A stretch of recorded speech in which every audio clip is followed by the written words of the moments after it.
Chers amis, je remercie Paul d'avoir maintenu la tradition des vœux qui oblige Roger Chassagnard à rénover, comme il est possible, ses installations, ses équipements. Et je sais qu'il se prépare pour l'année prochaine à nous accueillir dans une nouvelle salle, mieux chauffée. Je sais qu'il y a eu des plaintes, tout aussi belles et accueillantes. Et c'est vrai que c'est agréable de se retrouver, comme nous l'avons fait pendant tant d'années, ensemble, pour évoquer l'actualité, pour essayer de savoir vers où nous allons. Nous avons connu des périodes plus fastueuses. Je parle de la période où j'étais président de la République, bien sûr. Et même avant, je me préparais à l'être, et vous m'accompagnez. Mais il y en aura d'autres. La vie politique est non pas un recommencement, on ne vient jamais faire ce que l'on a eu à entreprendre. On doit chaque fois inventer, mais les idées, elles, demeurent. Et les formes d'action, elles, se perpétuent.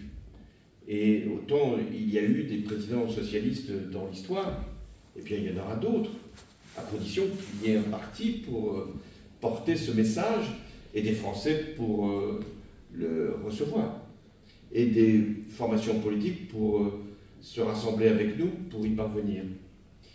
Et c'est tout le sens de l'engagement, ce que rappelait Paul, c'est-à-dire pourquoi, à un moment de notre vie, nous avons décidé d'adhérer ou de suivre un parti politique ou une personnalité politique.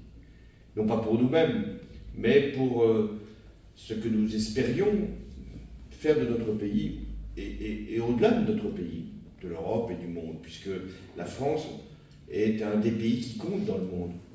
Alors puisque nous parlons du monde, des vœux, nous en formulons beaucoup en ce début d'année, on en formule d'autant plus que le présent est douloureux et inquiétant. Et le plus souvent, quand nous avons nous-mêmes envoyé des messages de vœux, c'était toujours pour dire, malgré les circonstances, souhaitons-nous le meilleur. Et oui, les circonstances, quelles sont-elles? Deux guerres qui se déroulent finalement à quelques heures d'avion.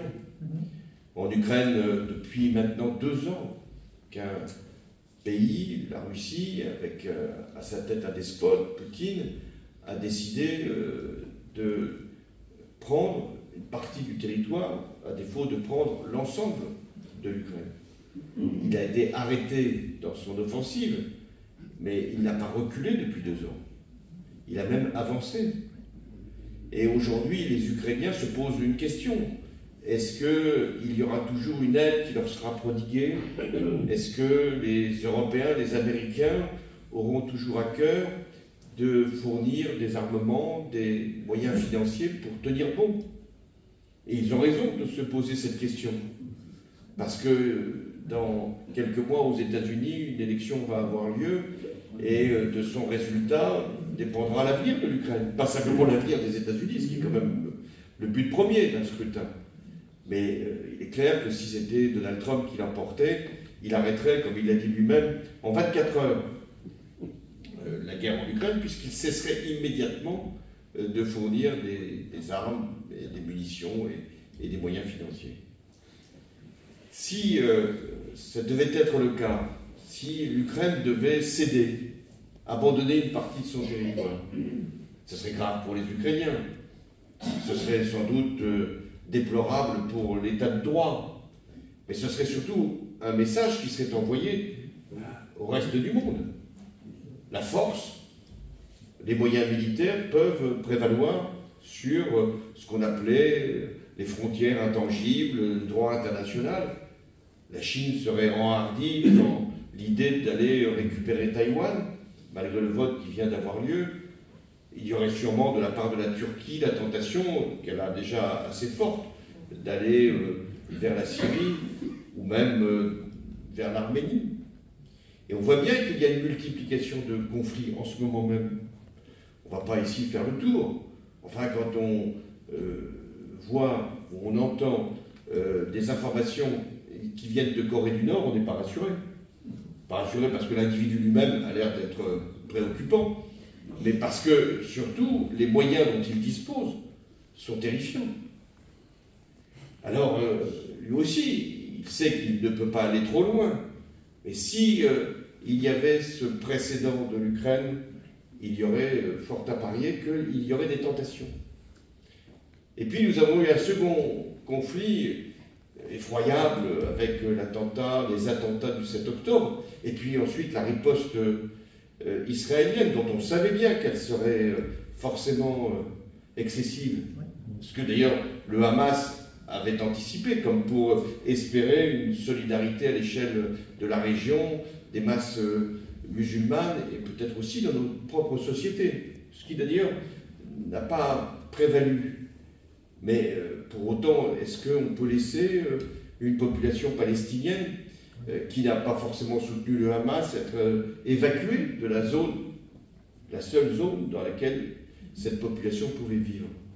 Et si ce conflit n'est pas arrêté, même si pour l'instant il est endigué, il n'a pas débordé ni au Liban, ni en Irak, Syrie, ni en Iran, même si l'Iran essaye, vous avez vu, par des groupes, d'empêcher des bateaux de circuler dans un détroit, mais il n'y a pas eu pour l'instant une déflagration. Et là aussi, beaucoup va dépendre des élections américaines. Non pas qu'on serait dépendant, nous, des États-Unis, on a une diplomatie, enfin on devrait avoir une diplomatie. On a des moyens militaires que l'on peut aussi déployer. Mais c'est vrai que si une nouvelle fois Trump était élu président des États-Unis, il faut se souvenir, Trump président qui avait déplacé l'ambassade des États-Unis de Tel Aviv à Jérusalem, c'est symbolique, mais ça voulait dire finalement on abandonne les Palestiniens, on abandonne l'idée d'un partage, on abandonne la création même d'un État palestinien à côté d'un État israélien. Donc il n'y a pas de doute à avoir. S'il était élu, il donnerait à, non pas Israël, mais au gouvernement de Netanyahou, ce qui n'est pas tout à fait pareil. Parce que le gouvernement de Netanyahou est un gouvernement d'extrême droite. Il donnerait à ce gouvernement-là une liberté d'action qui serait préjudiciable pour la paix dans le monde. Alors vous allez me dire, mais comment est-il possible qu'une grande démocratie comme les États-Unis puisse se doter d'un président qui a déjà été condamné pour les excès qu'il avait commis, qui est poursuivi encore par la justice, qui a même ourdi une opération sur le Capitole. Oui, comment c'est possible? Eh bien, les États-Unis, c'est une grande démocratie, mais cette démocratie tourmentée par les mêmes sujets que les nôtres. C'est-à-dire, il y a une partie de la population qui s'interroge et qui se pose la question de savoir pourquoi les États-Unis auraient un rôle à jouer. Est-ce que c'est pas mieux de s'enfermer derrière ses frontières? Il y a une partie de la population, malgré le bon bilan économique de Biden, qui pense que cette situation s'est dégradée pour eux, que la concurrence avec la Chine leur a porté des coups durs sur leur industrie. Et donc il y a aussi une espèce de nostalgie qui est entretenue, du racisme aussi bien sûr, qui est instillé par et puis, c'est ce qui s'est sans doute manifesté le plus clairement ces dernières années, le rôle des réseaux sociaux. Qui est Trump? C'est un milliardaire. Mais c'était aussi un géant, si je puis dire, de la télé-réalité. Il avait fait des émissions. C'est un spécialiste des réseaux sociaux. C'est un menteur de très grande dimension. Mais aujourd'hui, le mensonge est égal à la vérité. Il peut prétendre qu'il a gagné les élections alors qu'il les a perdues. Il peut prétendre qu'il n'est pour rien dans l'assaut contre le Capitole. Qu'importe. Le mensonge est aujourd'hui une idée comme les autres, une opinion.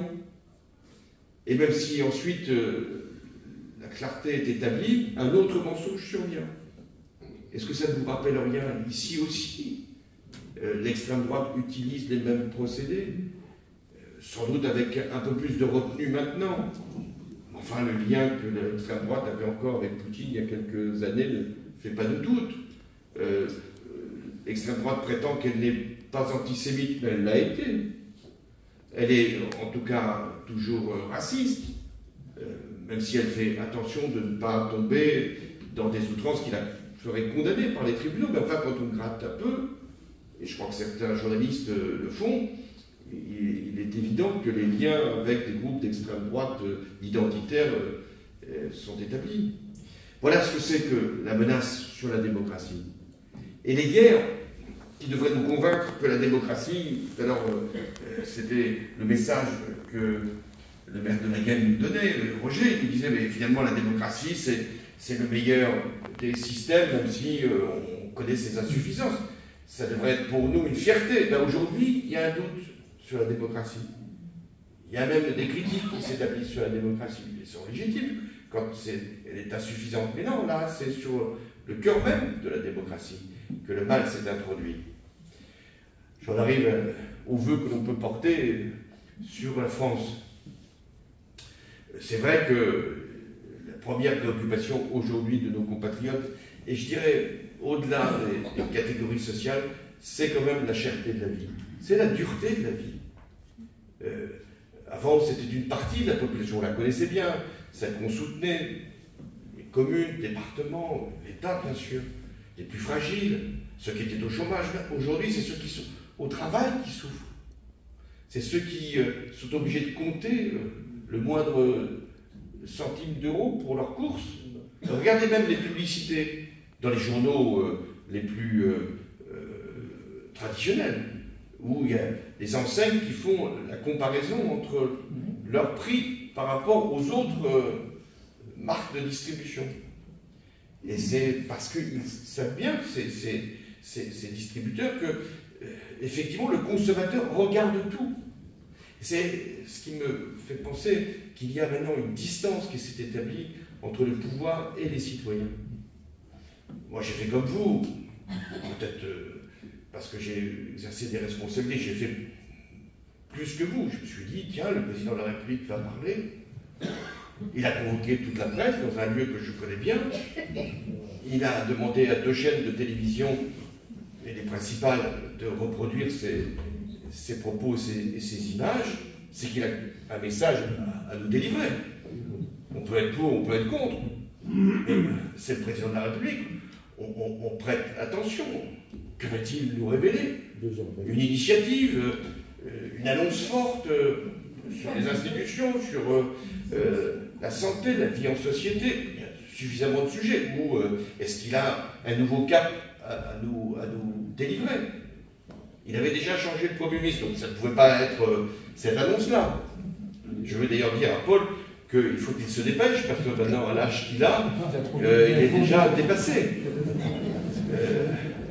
Et peut-être même maintenant, au-delà d'un certain niveau d'ancienneté, sauf si on a été ministre de droite, on ne peut plus revenir au gouvernement.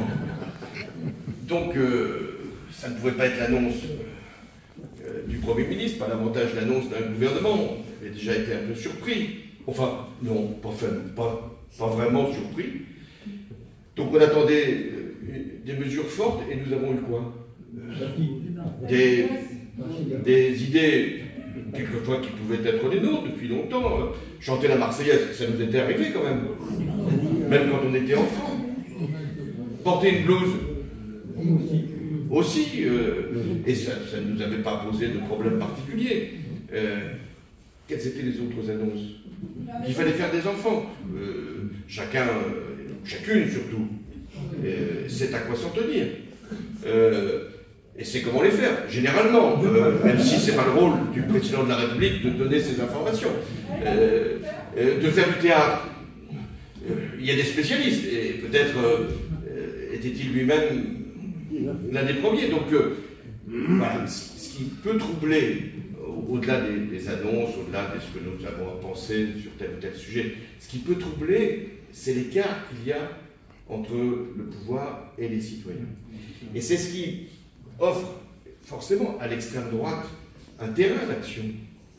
Parce que, même si c'est contraire à la réalité, elle s'érige comme étant représentant du peuple, en disant, regardez, tous ceux qui ont gouverné depuis tant d'années et qui ne vous connaissent pas, Comme si d'ailleurs la famille Le Pen vivait dans la précarité et était capable de nous dire comment il fallait comporter comme consommateur. Mais c'est ce qu'ils peuvent arriver à faire, et aussi le rôle des réseaux sociaux. Tout à l'heure, nous échangeons avec un certain nombre de ceux qui sont ici sur des TikTok et autres, Instagram ou X. Je fais une remarque sur Twitter. J'ai souvent dit que j'avais des personnes, quand j'étais président de la République, qui m'avaient impressionné. Pas forcément positivement. Alors bien sûr, Poutine, quand on rencontre Poutine, on sait à quoi s'en tenir. Il n'y a que les innocents qui pensent qu'ils peuvent les séduire, ces personnes-là. Mais Elon Musk m'avait aussi impressionné.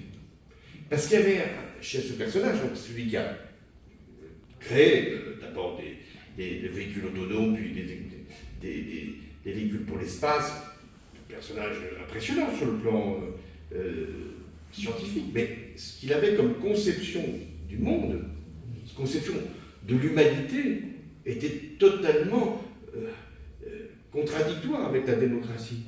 Il n'a aucun respect pour la démocratie, ni sur la vérité, ni sur le débat, ni sur la vérification des informations. Il vient donc de se saisir d'un réseau social le plus important, X, autrefois Twitter. Et donc, les réseaux sociaux sont des machines qui peuvent produire, comme le reste, le meilleur, quand il s'agit de donner un savoir, ou le pire. Et donc, l'extrême droite est beaucoup plus à l'aise sur ces vecteurs-là que les démocrates. Pourquoi?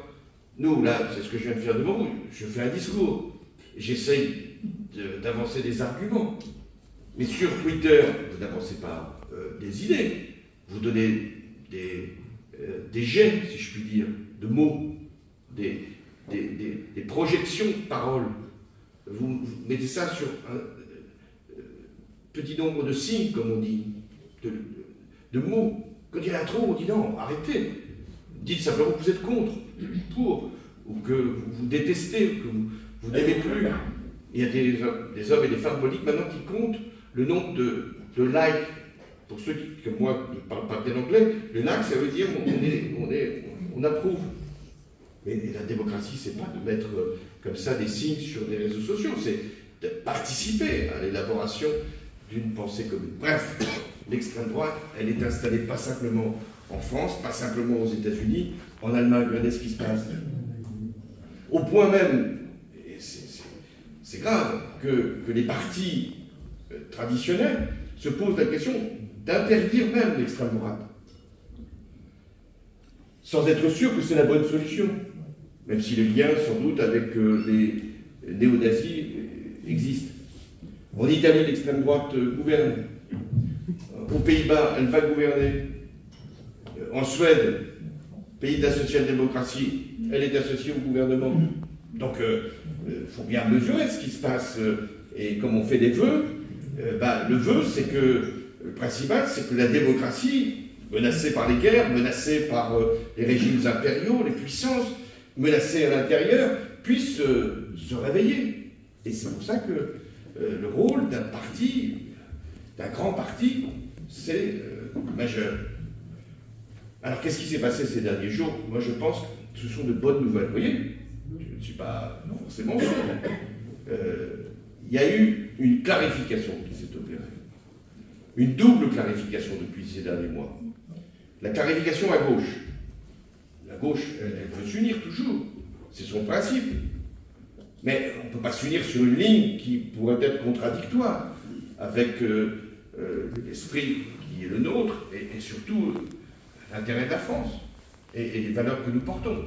Quand LFI s'est posé, notamment après le 7 octobre, comme incapable de dénoncer ce qui s'était produit, un acte terroriste, et de qualifier même le groupe Hamas comme tel, quand sur tous les sujets de ces derniers mois, aussi bien sur les émeutes urbaines que sur la question des violences policières, LFI s'est mise à côté de la République.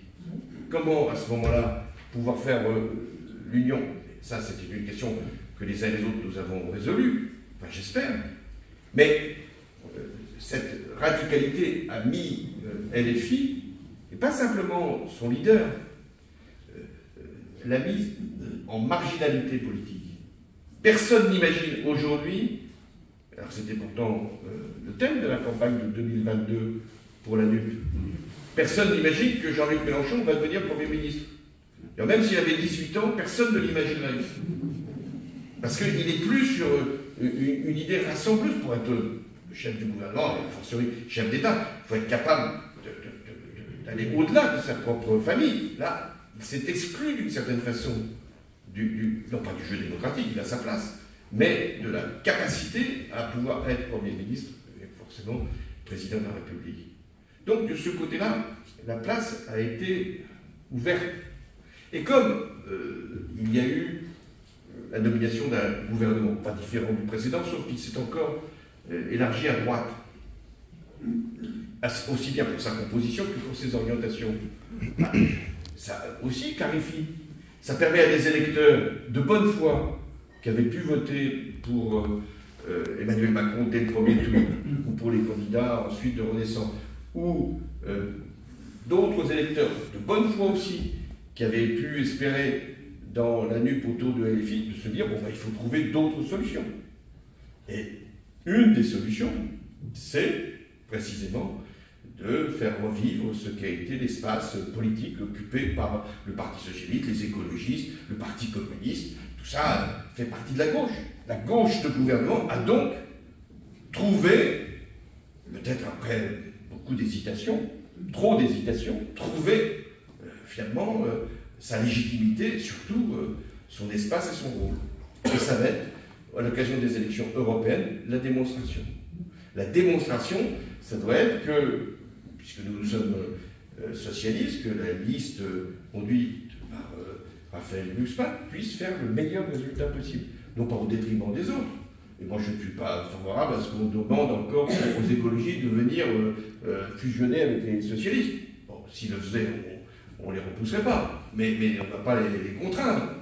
Chacun doit y aller avec ses propres couleurs, et on sait très bien qu'on a des positions très proches sur les questions européennes. Et donc, il faut que ce soit le meilleur résultat possible. Quoi qu'on pense de la composition de la liste, ce ne sera sans doute pas bien brillant. Mais Glucksmann n'a rien dit qui puisse nous mettre en difficulté par rapport à ce que nous pensons. Et pourquoi c'est important? Parce que si le soir du scrutin, l'extrême droite a pu être tassée et la liste du pouvoir a pu être battue, et que la liste socialiste a pu être la première, à gauche, bien à ce moment-là, il va falloir qu'il se produise quelque chose. Parce qu'il faut qu'il se produise quelque chose.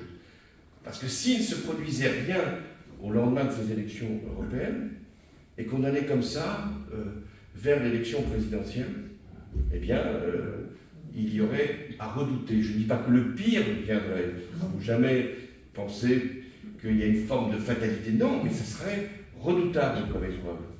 Donc voilà pourquoi le vœu que je forme, puisque ça va se passer en 2024, c'est que la liste conduite par Glucksmann fasse le meilleur résultat. Je souhaite aussi que la gauche se retrouve unie sur cette ligne-là, une ligne européenne, une ligne sociale et écologique, qui puisse permettre de donner espoir aux citoyens, et notamment aux jeunes. Les jeunes ne sont plus aussi déterminants qu'ils l'étaient dans le passé. Vous avez vu la démographie, il y a à la fois un vieillissement, moins de natalité, c'est vrai, et puis en termes de catégorie d'âge, c'est pas la jeunesse qui est la plus dominante, d'ailleurs on le voit bien dans les scrutins. Les plus de 50 ans sont très majoritaires dans le vote. Mais paradoxalement, c'est sur les questions de jeunesse, d'éducation, que l'ensemble de la société peut se retrouver. Parce qu'on a tous conscience que c'est quand même par l'école, avec l'école et dans l'école que tout se joue. Alors il y a un autre sujet, bien sûr, c'est la santé, qui touche d'ailleurs les jeunes aussi. Regardez après l'affaire de la crise sanitaire, le Covid, combien les problèmes de santé mentale ont été posés, combien de jeunes ont été cassés par ce qui s'était passé avec la crise sanitaire. Donc il y a aussi la nécessité de trouver sur ces deux sujets les bonnes réponses. Et les bonnes réponses, c'est pas sur chaque problème de penser qu'en dépensant plus, on va trouver la solution. Non pas parce qu'il ne faudrait pas mettre plus sur telle ou telle priorité de service public, mais parce que la France n'en a plus les moyens. Il faut quand même regarder les choses en face. Donc il va falloir se réorganiser, repenser les services publics, redonner une plus grande place aux collectivités locales sur un certain nombre de décisions. Donc c'est tout cela qu'il va falloir penser ensemble. C'est le rôle là aussi des formations politiques, parce qu'on ne gagnera pas un scrutin sans qu'il y ait des propositions, des idées, de l'audace, que les gens se disent oui, bon, bien sûr, ce n'est pas les promesses d'hier qui pouvaient être plus enchantées. Non, mais c'est des promesses possibles, réalistes, qui vont changer la réalité du quotidien et qui vont permettre que nous puissions vivre mieux, vivre mieux. Voilà pourquoi je forme ce vœu qu'au lendemain des élections européennes, la gauche se remette au travail, offre une alternative, je disais, non pas une alternative radicale. Les gens n'ont pas envie de radicalité, ils ont envie d'harmonie, ils ont envie de cohésion, ils ont envie de se rassembler, ils ont peur qu'on puisse se diviser et se séparer les uns les autres. Donc voilà pourquoi il va falloir beaucoup travailler, et les plus jeunes, et comme les plus anciens. Parce que l'expérience, ça compte. Quand même. Ça ne suffit pas. L'expérience, c'est pas de refaire ce qu'on a fait. On est ici un certain nombre à avoir déjà une vie professionnelle, une vie politique. L'idée, c'est pas de refaire ce qu'on a déjà accompli. C'est de donner, de transmettre son expérience aux autres et de leur permettre de réussir dans un monde nouveau et dans des conditions qui ne sont plus les nôtres, mais de leur permettre de réaliser ce qu'on n'a pas forcément pu nous-mêmes obtenir. Et c'est ça aussi le rôle d'un parti, c'est de faire que les générations se rassemblent. Les jeunes, il ne faut pas les laisser. Aujourd'hui, ils sont sans doute plus dépolitisés, et quand ils sont dépolitisés, les jeunes, ils vont vers l'extrême droite. Quand on ne sait plus distinguer les idées, quand on croit que la politique, ça n'a pas de sens, quand on discrédite la démocratie, c'est pour l'extrême droite. C'est parce qu'il y a deux choses qui nous révoltent quand on y réfléchit bien. C'est comment des ouvriers, des employés, des gens modestes peuvent voter pour des candidats qui, finalement, font le contraire de ce qui est leur intérêt. Et c'est souvent le cas. Et la deuxième idée qui nous tarabuse quand même, c'est comment des jeunes peuvent adhérer à des idées qui sont apparues comme étant les plus dangereuses pour la démocratie. Alors si on est conscient de ce double risque, il faut s'engager, et donc c'est le vœu que je forme ici à vous et au-delà de vous pour que nous fassions de 2024 une année d'engagement. Merci.